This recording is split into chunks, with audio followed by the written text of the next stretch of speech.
तो आज मंगलवार और किसका मंगल हुआ है जम्मू कश्मीर में, आज आपको हम बता रहे हैं कि जम्मू कश्मीर विधानसभा चुनाव के नतीजे आ गए और नेशनल कॉन्फ्रेंस और कांग्रेस गठबंधन की सरकार बनने जा रही है।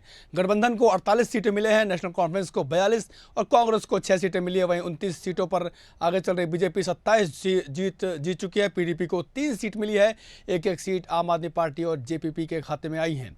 7 निर्दलीय भी जीते हैं। 90 सीटों वाली विधानसभा में बहुमत का आंकड़ा 46 है। इस बीच नेशनल कॉन्फ्रेंस के अध्यक्ष फारूक अब्दुल्ला ने कहा है कि उमर अब्दुल्ला जम्मू कश्मीर के अगले मुख्यमंत्री होंगे।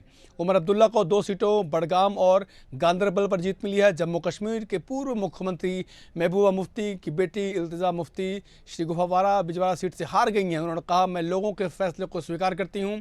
उधर बीजेपी अध्यक्ष रविंद्र रैना नौशेरा सीट से हार गए हैं। हार के बाद उन्होंने प्रदेश अध्यक्ष पद से इस्तीफा दे दिया है। जम्मू कश्मीर में 18 सितंबर से 1 अक्टूबर तक 3 फेज में 63.88% वोटिंग हुई। 10 साल पहले 2014 में हुए चुनाव में 65% वोटिंग हुई थी। इस बार 1.12% कम वोटिंग हुई। जम्मू की सीटों पर अगर नज़र डालें तो बीजेपी को यहां 29 सीटों पर जीत मिली है। हिंदू बहुल सीटों पर बीजेपी के पक्ष में जमकर वोट पड़े। आधी से ज़्यादा सीटों पर जीत हासिल करने के साथ ही जम्मू क्षेत्र में बीजेपी सबसे बड़ी पार्टी बनकर उभरी। कश्मीर में बीजेपी के हाथ इस बार भी खाली रहे। 47 सीटों वाले कश्मीर क्षेत्र में बीजेपी का एक भी खाता नहीं खुल पाया। इससे पहले अगर 2014 के विधानसभा चुनाव में भी बीजेपी को जम्मू से 25 सीटें मिली थी, लेकिन कश्मीर से एक भी प्रत्याशी नहीं जीता था। वहीं 2019 में अनुच्छेद 370 को हटाने के बाद बीजेपी ने कश्मीर के लिए कई बड़ी योजनाओं का खाका तैयार किया, लेकिन इसका कोई भी असर चुनाव में देखने को नहीं मिला। बीजेपी ने इस चुनाव में कश्मीर की उस तस्वीर को सामने रखा जो दशकों से उग्रवाद की मार झेलने के बाद आज़ाद हुई थी। लंबे समय से जम्मू कश्मीर का प्रशासन केंद्र सरकार के अधीन था। ऐसे में घाटी की सुरक्षा, रोजगार के मौके और पर्यटन जैसे मुद्दों को सामने रखकर बीजेपी चुनाव मैदान में उतरी थी। एक नया कश्मीर बनाने का वादा भी किया था, लेकिन बीजेपी की रणनीति घाटी में पूरी तरह से फेल साबित हुई है।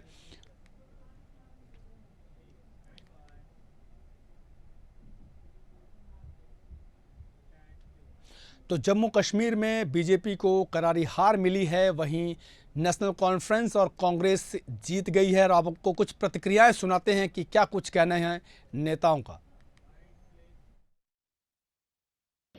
लोगों ने अपना फैसला दिखा दिया है। लोगों ने यह साबित कर दिया है कि जो इन्होंने इकदाम 5 अगस्त को किए थे वो लोगों को मंजूर नहीं है। क्या एक्सपेक्टेशन से ज्यादा ये जीत मिली है? हमें एक्सपेक्टेशन तो छोड़ दीजिए, काम बहुत करने, मुश्किलात दूर करने, यहाँ पे जो बेकारी है उस बेकारी को दूर करना है, बेरोजगारी को दूर करना है, यहाँ पे जो महंगाई है उसकी तरफ देखना है, जो ड्रग मैनेस है जो इस रास्ते को खा रहा है उस ड्रग मैनेस को खत्म करना है। उसके लिए हमने कायम करने हैं वो सेंटर्स जहाँ पे इनका इलाज हो सके। अगर इस इलेक्शन से पहले आपने मुझे कहा होता कि नेशनल कॉन्फ्रेंस की ये पोजीशन होनी है तो मैं शायद उस चीज को मानता नहीं। खासकर पार्लियामेंट इलेक्शन में जो हमारा हाल हुआ, मैंने बीच में कुछ आप में से मीडिया वालों को ये भी कहा था, मैंने कहा था कि शायद हम गलती कर रहे हैं। जहां हमें रशीद का बारामूला में वेव पार्लियामेंट इलेक्शन में नजर नहीं आया, इस बार हमने बढ़ चढ़ा के उसका वेव देखा जहां वेव था ही नहीं। और बहुत सी ऐसी पार्टियां जिनको शायद ये लगा था कि मरकज की मदद से वो कुछ हासिल कर सकेंगे, नहीं कर सके। लोगों ने तो आपने सुना। अब आपको बताते हैं कि आखिर बीजेपी क्यों हारी, क्यों इतने वादों और दावों के बाद भी बीजेपी को हार का सामना करना पड़ा, क्या कुछ वो वजह थी, वो हम आपको ग्राफिक्स के जरिए बताते हैं कि आखिर क्यों बीजेपी को जम्मू कश्मीर में हार की जो है वजह क्या कुछ आपको बताते हैं कि अलगाववादियों के खिलाफ अप्रोच से नाराजगी रही। हिंसा को रोकने के लिए बीजेपी के नेतृत्व वाली केंद्र सरकार ने मजबूत योजना बनाई। अलगाववादियों, पत्थरबाजी और आतंकवाद के खिलाफ सख्त कदम उठाए। ये संदेश भी गया कि अप्रोच के साथ आम लोगों के अधिकारों को दबाया गया है। अब माहौल ऐसा बना जैसे बीजेपी के सत्ता में आने के बाद नागरिकों के अधिकार दब जाएंगे और यही बीजेपी के खिलाफ एक हार की वजह बनी। अलगाववादियों, पत्थरबाजी और आतंकवाद के खिलाफ सख्त कदम उठाए बीजेपी ने, लेकिन इसका जो संदेश गया पूरे जम्मू कश्मीर में, वो ऐसा माहौल बना जैसे बीजेपी जीती तो लोगों के अधिकारों को दबाया जाएगा, छीना जाएगा। तो ये भी एक हार की वजह बनी है। और 2070 पर, माफ़ करिएगा, 370 पर भरोसा नहीं दिला पाई बीजेपी। लद्दाख को अलग करने का फैसला नाकामयाब रहा है। विपक्षी पार्टियों ने इस मुद्दे को पुरजोर तरीके से उठाया, वहाँ के आवाम को बताया कि 370 हटने से आपके अधिकार छीन जाएंगे। आम लोगों में ये संदेश गया कि उनसे उनका अधिकार छीन लिया गया 370 हटने के बाद। कश्मीर पर पैठ बनाने में विफल रही है बीजेपी। लोकसभा चुनाव में बीजेपी ने कश्मीर घाटी में एक भी उम्मीदवार नहीं उतारा था। विधानसभा चुनाव में भी घाटी के भीतर बीजेपी अपनी पकड़ नहीं बना पाई। ये एक बड़ी हार की वजह जो आपको हम ग्राफिक्स के जरिए बता रहे हैं। और घाटी की 47 में से महज 19 सीटों पर ही उसने उम्मीदवार उतारे बीजेपी ने, जिसकी वजह से उन्हें हार का मुंह देखना पड़ा। सहयोगियों, निर्दलियों के भरोसे सरकार बनाने की सपना देख रही थी बीजेपी, लेकिन वो सफल नहीं हुए। ऐसे में मुख्य मुकाबला नेशनल कॉन्फ्रेंस और पीडीपी के बीच ही रह गया। ये सब वजह जो आपको बता रहे हैं। सीएम फेस घोषित ना करना भी एक बड़ी वजह रही हार की। तो जम्मू कश्मीर में अगर बीजेपी जीतती है तो कौन सीएम बनेगा, ये भी कोई साफ नहीं था। एक बड़ा सवाल आम लोगों के बीच में रहा कि आखिर अगर वो बीजेपी को वोट देते हैं तो वो सीएम कौन होगा उनका। बीजेपी के पास सबसे बड़ा चेहरा प्रदेश अध्यक्ष रविंद्र रैना ही थे, लेकिन रविंद्र रैना खुद हार गए और उन्होंने बाकायदा इस्तीफा भी दे दिया अपनी हार की जिम्मेदारी लेते हुए। लेकिन रैना को सीएम के तौर पर जनता के बीच पेश नहीं कर पाई बीजेपी। एक बड़ी हार की वजह यह भी है। भरोसा रैना की छवि हिंदूवादी नेता की है, कश्मीर में उन्हें समर्थन बिल्कुल भी नहीं मिला। ये एक बड़ी हार की वजह। बेरोजगारी एक अहम मुद्दा, बहुत बड़ा मुद्दा। बीजेपी ने वादा किया था कि बेरोजगारी दूर करेंगे, लेकिन उस वादे पर जनता को यकीन नहीं हुआ। ढेर सारे प्रोजेक्ट भी शुरू करने और भारी भरकम निवेश की बात बीजेपी ने कही थी अपने जो मैनिफेस्टो था, लेकिन जनता को भरोसा नहीं हुआ। युवा है वो, बीजेपी के वादों पर अमल उन्होंने नहीं किया और यही एक बड़ी वजह रही कि क्यों हारी।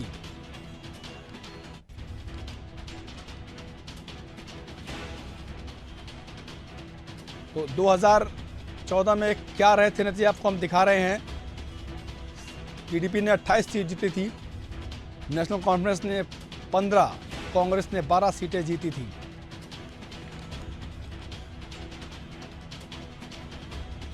बीजेपी पीडीपी ने मिलकर सरकार बनाई। मुफ्ती मोहम्मद सईद सीएम बने थे। जनवरी 2016 में मुफ्ती मोहम्मद सईद का निधन हो गया था और करीब 4 महीने तक जम्मू कश्मीर में राज्यपाल शासन लागू रहा। बाद में मुफ्ती मोहम्मद सईद की जो बेटी हैं महबूबा मुफ्ती, उनको मुख्यमंत्री बनाया गया। हालांकि बहुत लंबे समय तक वो नहीं रह पाई। बीजेपी के साथ उनका गठबंधन चला नहीं। इसके बाद से प्रदेश में राष्ट्रपति शासन लगाया गया। 19 जून 2018 को बीजेपी ने पीडीपी से अपना गठबंधन तोड़ लिया था। राज्य में राज्यपाल शासन लागू हो गया।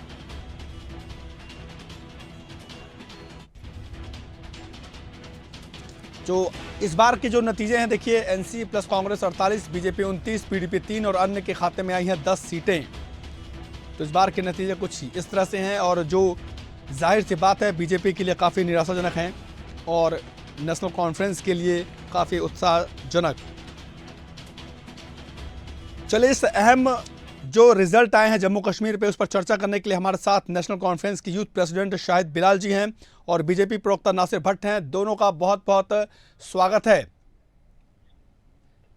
सबसे पहले मैं शाहिद बिलाल जी को बधाई देना चाहूँगा कि उनकी जो पार्टी है उन्होंने कमाल कर दिया है, जनता ने उन पर भरोसा जताया है। क्या कुछ प्रतिक्रिया सबसे पहले शाहिद बिलाल जी आप देना चाहेंगे जनता को? सबसे बड़ी बात है कि आज हमारे लिए खुशी की बात है कि जम्मू कश्मीर में नेशनल कॉन्फ्रेंस की सरकार बन रही है। जिस तरीके से 2019 5 अगस्त को बीजेपी ने डेमोक्रेसी पे यहाँ हमला किया है, हमारे पास इस वक्त 370 और 35 से नहीं है, स्टेटहुड नहीं है। लेकिन आज जम्मू कश्मीर के लोगों ने आज क्लियर मैंडेट दिया कि बीजेपी ने जिस तरीके से डेमोक्रेसी पे कत्ल किया था उसके खिलाफ आज लोगों ने वोट सरकारें बनाई है, ठीक है, हमने लोगों का काम किया, वो काम देखकर लोगों ने कहा कि यहाँ जो हमारा शाहिद जो बिलाल जी, बच्चे हैं, उन्हें आपका जो काम करना। मुख्यमंत्री अब कौन होगा, जरा नाम भी बता दीजिए आप। देखिए, आज डॉक्टर साहब ने क्लियर कर लिया कि हमारा जो मुख्यमंत्री का जो चेहरा है, जो चीफ मिनिस्टर चेहरा है, वो उमर साहब ही है, क्योंकि वो 2 जगह पे इसने इलेक्शन जीता और अच्छे मार्जिन से इलेक्शन जीता। जहां तक आपने बीजेपी का सवाल किया, बीजेपी का जो उन्होंने कश्मीर में कोई कैंडिडेट खड़ा नहीं किया, तो वो कहां से या अपना मुख्यमंत्री बना? वो पैराशूट तरीके से यहाँ जो आपने कल देखा है कि जिस तरीके से एलजी साहब ने 5 जो एमएलए है जो अनअपोजिट, उसको बीजेपी के थाली में दिया। आप ठीक है, चलिए तरीके से बीजेपी, चलिए हमारे साथ नासिर भट्ट साहब भी हैं, बीजेपी प्रवक्ता है। नासिर साहब, आप लोगों ने बहुत उम्मीद लगाई थी, लेकिन वहां की जनता ने आर्टिकल 370 को नकार दिया। आपके तमाम वादे थे, विकास के मुद्दे थे, वहां की जनता ने नकार दिया। आप हार स्वीकार करते हैं कि नहीं? पहले आपका बहुत बहुत शुक्रिया जी। पहले मैं आपके चैनल के माध्यम से अपने जो भी हमारे 29 जीत कर आए हैं विधायक, उनको आपकी चैनल के माध्यम से उनको बधाइयां देना चाहता हूं। दूसरी बात रही कि जो नेशनल कॉन्फ्रेंस अभी बोल रही कि बीजेपी ने, जो ये मेरा भाई बोल रहा था कि उन्होंने यहाँ पे कैंडिडेट नहीं उठाए, इसके सवाल का जवाब मैं इस तरह देना चाहता हूँ। हमारे लिए जम्मू कश्मीर में कुछ हमारे जो निर्दलीय दल थे, कुछ हम लाइकली मैंडेट्स थे, वो इलेक्शन लड़ रहे थे। तो जो जम्मू कश्मीर में हमने जम्मू के रीजन में इलेक्शन लड़ा और हमने भारी मार्जिन से वो सीटें जीती।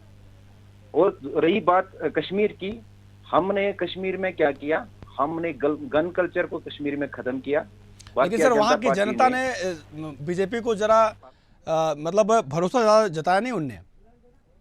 आप मंडेट पे आए, आप मंडेट पे आए, मंडेट पे आए आप मेरी बात सुनिए। जो रीजनल पार्टीज है, इन्होंने क्या किया, इन्होंने कश्मीर के अवाम को धोखे में रखा कि हम 370 को वापस लेके आएंगे। इन्होंने तो सर आप लोगों ने हटाया 370, आप लोगों ने हटाया। क्या आप जनता के बीच क्या आप लोग मैसेज देने में नाकामयाब रहे? आपको लगता है ये, नासिर साहब? आप मंडेट पे आए, देखो, आप जम्मू कश्मीर के लोगों ने आपने रिजेक्ट किया, आप मंडेट पे आए। मैं आपको शाहिद जी जरा इनकी बात सुन लेते हैं, उसके बाद आपके पास में आऊंगा। हम यकीन से बोल रहे हैं कि जो 370, पहले तो इनको इसकी जो इसका लाएमल है वो पता ही नहीं है, ऐसे चिल्ला रहे हैं। 370 उठाने से कश्मीर में जो डेवलपमेंट हुई है, जो गन कल्चर खत्म हुआ है, उसके ऊपर बात कर रहे हैं। नहीं, लेकिन बात यह है कि सर देखिए 10 साल बाद चुनाव हुए, 370 हटने के बाद पहली बार चुनाव हुए, लेकिन जनता ने इसे स्वीकार नहीं किया, इसे नकारा। इसकी एक बड़ी वजह तो कुछ ना कुछ होगी सर।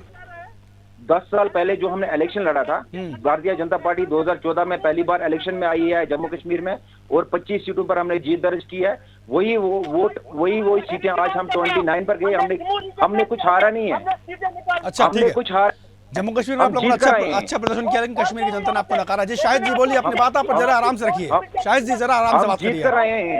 शाहिद जी आप जीते हैं, बधाई हो, लेकिन थोड़ा आप आराम से बात करिए। शाहिद जी कहिए। हम वोट मार्जिन, हमने वोट मार्जिन को बढ़ाया है। हमने सीटें 4-5 ज्यादा ले ली है। हमने पहले से कम किया। नई पार्टी थी भारतीय जनता पार्टी, जम्मू कश्मीर के अवाम के लिए 2014 में ये सामने आई है, और 10 साल में हमने इतना बड़ा अचीव किया है। हमारे लिए तो ये बड़ी खुशी की बात है। और आपके जो भाई साहब है उन्होंने इस्तीफा दे दिया सर, खुद हार चुके हैं सर अपनी सीट। शाहिद जी अपनी बात रखिए। शाहिद जी जरा आराम से अपनी बात रखिए। तो यूपी में तब्दील किया, एक जमहूरियत में आपने ढाका किया, 370 और 35 से इसी मुल्क ने हमें दिया। वो हमें पाकिस्तान और चाइना और अमेरिका से नहीं मिला। मेरी बात सुनिए आप।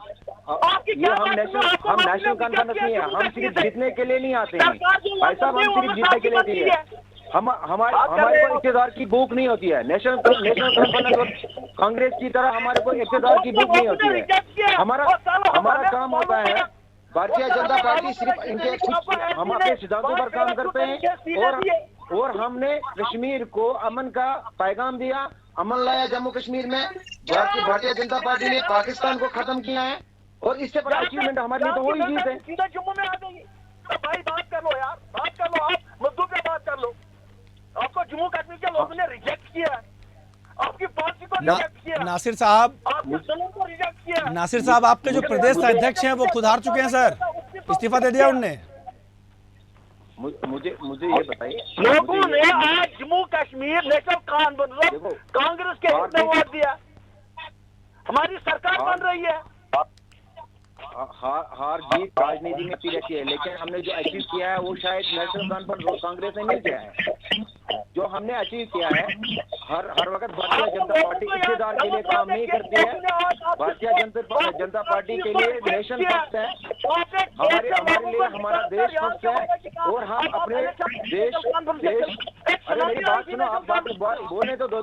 शाहिद जी जरा नासिर साहब की बात सुन लेते हैं। हम नेशनल कॉन्फ्रेंस की तरफ इक्तदार के लिए काम नहीं करते हैं। नेशनल कॉन्फ्रेंस की तरफ हमारे लिए एक नेशन फर्स्ट है, और हमने नेशन फर्स्ट के लिए काम किया नासिर साहब सुनिए तो, हमने जम्मू एक सवाल आपसे, अगर बीजेपी अगर जीत जाती तो आपके यहाँ सीएम कौन बनता? वो देखो हमारी ये बहुत बड़ी पार्टी आप लोगों ने है, देखिए, आप लोगों ने किसी को प्रोजेक्ट किया नहीं था। आप लोगों ने, ये भी तो एक जनता के मन में रहेगा ना सर कि अगर वो बीजेपी को अगर चुनती है तो आप उनका मुख्यमंत्री कौन होगा? आप लोग ये बात आप जनता को बता ही नहीं पाए। हमारे लिए मुख्यमंत्री, हमारे जो इलेक्शन लड़ रहे थे वो हर एक बंदा मुख्यमंत्री होने के काबिल है, मतलब सारे हार गए। हमारी जो पार्टी है वो मुख्यमंत्री, हम बैठकर यहाँ तय नहीं करते हैं कि हमारा मुख्यमंत्री कौन होगा। सर एक नकल करना पड़ेगा, जनता किसका चेहरा देख के वोट करेगी सर? देखो मेरी बात सुनो, हमारे लिए प्रधानमंत्री श्री नरेंद्र मोदी जी बहुत बड़े चेहरे हैं, जिसको देखकर आम जनता, क्या पूरा हिंदुस्तान जिसको देखकर वोट करता है। और रही बात ये जो मेरा भाई साहब बोला कि इन्होंने कमबैक किया, हम उसका वेलकम करते हैं, लेकिन आप ये मत बोलो कि भारतीय जनता पार्टी ने कुछ खोया। हमने पाया है, हम 25 से 29 पर आ गए। हमने कश्मीर में, हमने जम्मू में 29 सीट्स लिए हैं। सर आप लोगों ने बहुत बड़े वादे किए थे। मोदी साहब ने काफी रैलियां की थी, उन्होंने तमाम जो है वादे किए थे कि अब पूरा जो जम्मू कश्मीर जो है वो वापस से बिल्कुल स्वर्ग बन जाएगा, यहाँ पर विकास की गंगा जमुना बहेगी, सब कुछ होगा। लेकिन सबसे बड़ा सवाल तो यही है ना सर कि आपका जिसका आप सबसे बड़ा चेहरा आप बता रहे हैं मोदी जी को, जनता ने उन पर यकीन नहीं किया। मेरी बात सुनो, पहले तो मैं आपको ये बताऊं कि जम्मू कश्मीर स्वर्ग बन चुका है। जो हमारे पास 10 साल जो भारतीय जनता पार्टी को दिए हैं, यहाँ पर आज राहुल गांधी या उमर अब्दुल्ला जो बिना सिक्योरिटी क्लाउजों में घूमता है, it is because of Bharatiya Janata Party, because of Narendra Modi ji. ये मेरे को ये भाई साहब मेरे को क्या बोलेंगे? भारतीय जनता पार्टी ने यहाँ पर ये माहौल। सुनिए शाहिद जी जरा धैर्य से आप भी जरा सुनिए।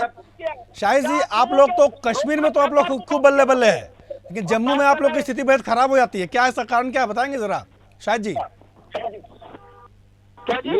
शाहिद जी, कश्मीर आप लोगों ने बखूबी बड़ा अच्छा जीता है, लेकिन जम्मू में आप लोगों की स्थिति सही नहीं है। इसका कोई खास वजह है इसकी? हमने जम्मू रीजन से सीटें निकाली, हमने कितनी सीट निकाली सर? लेकिन कांग्रेस की लीडरशिप थोड़ी कमजोर रही है। अच्छा, वो कांग्रेस का सवाल है कि हमने आपके साथ ही तो है।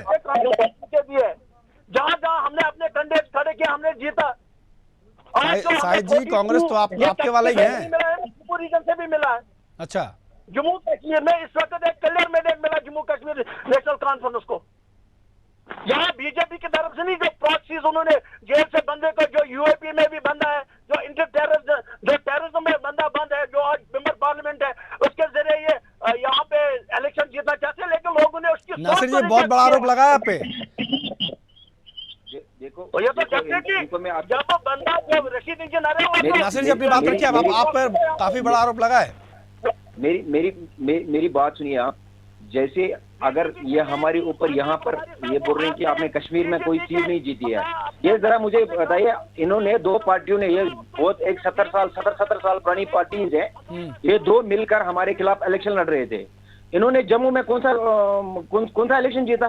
जम्मू की भी बात करें, वो भी इस प्रदेश का हिस्सा है, वो बहुत बड़ा हिस्सा है। हालांकि जम्मू कश्मीर को, मेरी बात सुनो, जम्मू कश्मीर को, जम्मू रीजन को इन्होंने हर वक्त नेशनल कॉन्फ्रेंस ने उनको डेवलपमेंट के नाम पर ठेंगा दिखाया था। और भारतीय जनता पार्टी, इसलिए हम इक़्तिदार के भूखे नहीं होते हैं, हम डेवलपमेंट के ऊपर बात कर रहे हैं। डेवलपमेंट की बात तो जनता ने सुनी नहीं सर। नासिर सर, ये तो सवाल हो रहा है। जम्मू में लाया, बात कर रहे हैं आप। शायद बिलाल जी ठीक है, आप लोग जीत गए हैं, आप जीत का उत्साह बिल्कुल ऐसा लगता है कि बिल्कुल आप कैमरे से बाहर निकल कर यहाँ पर अब लड़ाई करने वाले हैं शायद।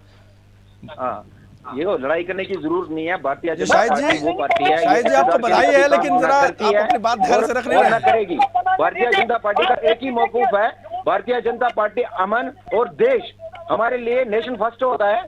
हम जो हमारे नासिर देश साहब, के मैं आपकी ऊपर सारी बातें जिनकी- मान रहा हूँ, बीजेपी के लिए नेशन फर्स्ट है, जम्मू कश्मीर फर्स्ट है, लेकिन सवाल तो यही है ना कि जम्मू कश्मीर की जनता को ये बात क्यों नहीं समझा पाए आप? देखो मेरी बात सुनो, अभी ये मेरे को बोलने देंगे, मैं आपको बता ना, दूंगा, बोलिए मैं आपको सर, समझा बोलिए, बिल्कुल दूंगा। बोलिए। रीजनल पार्टीज ने क्या किया है, तो कश्मीर के लोगों में एक वहम गुमान डाला कि हम 370 को वापस लाएंगे। ठीक, वो उनको 370 कहां से लाएंगे? पहले इनका बताओ रोड मैप क्या है 370 के लिए? सुप्रीम कोर्ट ने 370 को खत्म किया है, और ये वापस कहां से लाएंगे मेरे भाई? और दूसरा, इन्होंने वो डिवाइड किया, इन्होंने यहाँ पर कम्युनिटी बेस पर वोट लिया। भारतीय जनता पार्टी कभी कम्युनिटी बेस पे वोट नहीं करते हैं, कभी कम्युनिटी बेस पर हम इलेक्शन नहीं लड़ते हैं। हमारे लिए वो सबसे बेहतर, हमारा सबसे अजीज, सबसे बेहतर वही होता है जो हमारे हिंदुस्तान के ऊपर सही होगा। आप या मुझे बताइए 2014 से पहले यहाँ पर आपकी स्थिति आप देखो कैसी थी, और भारतीय जनता पार्टी ने अगर ये आज इलेक्शन लड़ रहे हैं, शाहिद भाई, ये इनको तो बता ही देना चाहिए भारतीय जनता पार्टी को। अरे शाहिद भाई, सरकार में आप लोग आ गए हैं, लेकिन आरोप बहुत सारे आपके ऊपर हैं पार्टी पर। क्या बात? भाई, आप लोग सरकार में तो आ गए हैं कांग्रेस के साथ में, लेकिन जो बीजेपी वाले हैं वो लगातार आरोप लगा रहे हैं आप लोगों पे।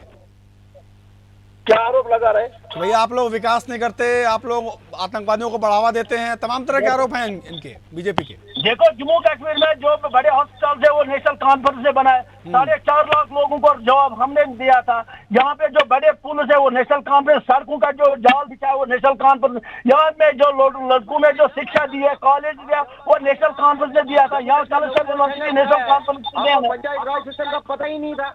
आपके मिनिस्टर ने जो panchayat raj system 3 tier system था वो अपने पास रखा था। ये भारतीय जनता पार्टी है जिनने सरपंच दिखाया लोगों को, गांव के लोगों को बताया कि सरपंच क्या होता है, बीडीसी क्या होता है, डीडीसी क्या होता है। कैसी बात कर रहे हो आप लोगों ने लोगों को ठेंगा दिखाया था। डेवलपमेंट किया। यहाँ भारतीय जनता पार्टी ने ये लोगों को इंट्रोड्यूस किया कि पंचायत राज भी होता है। आपने तो लोगों को बताया भी नहीं था। यहाँ जम्मू कश्मीर के लोग इस चीज से बेखबर थे। आपको मालूम है ना, और आप लोगों को पता है, जब एक गांव में एक सरपंच बनता है, वो कम से कम 1 करोड़ का काम एक गांव अपने गांव में करता है। आप फिर बोलते हैं हमने डेवलपमेंट किया, डेवलपमेट के ऊपर खा कर लिया आप लोगों ने। National conference. चलिए, ठीक है शाहिद जी, चलिए आप लोग सरकार में आ गए हैं। शाहिद जी, मेरा सवाल शाहिद जी से, अब शाहिद जी सुनिए, अब बात सुनिए, आप लोग सरकार में आ गए हैं, अब आप लोग का विकास का रोड मैप क्या होगा? शाहिद जी, जरा जो दर्शक हैं आपके जम्मू कश्मीर को, उसको जरा तफसील से बताइएगा। हमने इलेक्शन से पहले मैनिफेस्टो बनाया, हम 1 लाख लोगों को रोजगार देंगे, हम यहाँ पे केसीसी लोन वे ऑफ करेंगे, हम यहाँ नए कॉलेज बनाएंगे जहाँ जहाँ कॉलेज की जरूरत है। बेरोजगारी, हमारे पास ऑलरेडी एक्सपीरियंस है, हमने ऑलरेडी काम किया है जम्मू कश्मीर में। अब यहाँ देखो, बिजली का जो फीस शाहिद जी, आर्टिकल 370 बहाल करने वाले हैं क्या? शाहिद जी, आर्टिकल 370 बहाल करेंगे आप लोग, जैसा कि आप लोग पहले से कह रहे हैं? क्या बोला? आर्टिकल 370 बहाल करेंगे क्या वापस? हम इंशाल्लाह करेंगे कि हम उसके लिए लड़ेंगे, अगर चाहे हमें 100 साल लगेंगे उसको हासिल पूर्ण राष्ट्र का दर्जा ले लेंगे आप लोग? आप लोगों ने जम्मू कश्मीर के लोगों को बोला था कि हम 5 साल में आपको 370 वापस देंगे। अभी आपको अभी हुकूमत अभी तक कुर्सी पर बैठे नहीं, 100 साल हो गया वो। जैसे आप लोगों ने लोगों को ये झूठे ख्वाब दिखाए हैं नासिर साहब, मेरी बात नासिर साहब जवाब दीजिए। साहब, जैसे आप लगे तो हमें क्यों? ये भारतीय जनता पार्टी है। देखो मेरी बात सुनो, आपके चिल्लाने से हम कमजोर नहीं होते हैं। भारतीय जनता पार्टी वो पार्टी है, भले हार जरूर जाएंगे, ठीक है। सुनिए, आप दोनों खास मेहमानों का बहुत बहुत शुक्रिया। बीजेपी वाले भाई साहब, आप हार स्वीकार कर लीजिए। शाहिद बिलाल साहब, आप सरकार बनाइए, धारा 370 बहाल करने जो आपने वादा किया है वो करिए। बहुत बहुत बधाई हो आपको। तो जम्मू कश्मीर का जो फैसला है वो हो चुका है, बीजेपी मुंह की खा चुकी है। नेशनल कॉन्फ्रेंस और कांग्रेस मिलकर सरकार बनाने वाले हैं। जैसा कि फारूक साहब ने कहा है कि उनके जो सपूत हैं, जो पुत्र हैं, वो सीएम बनने वाले हैं। फिलहाल इस चर्चा में इतना ही, लेकिन खबरों के तमाम अपडेट के लिए आप देखते रहिए इंडिया अहेड। नमस्कार।